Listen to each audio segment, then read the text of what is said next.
时候我们要做出最重要的一个步骤，就是检查它这个储水槽有没有藏着满满的水。好，现在我这样子目测的话呢，它是有很浅很浅的水藏在里面而已。那如果是藏着这么高的水在里面，就证明你的管道已经被刚才那些灰尘、啫喱覆盖着。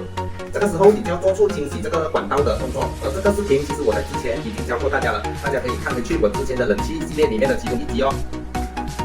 为了更安全一点，我决定用这个高压水枪直接射这个排水管的位置，让它快速的把所有的灰尘垃圾都带走。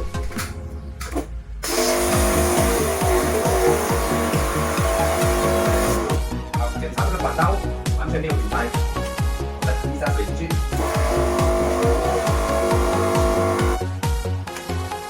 没有满上来，就代表你的管道是非常的干净。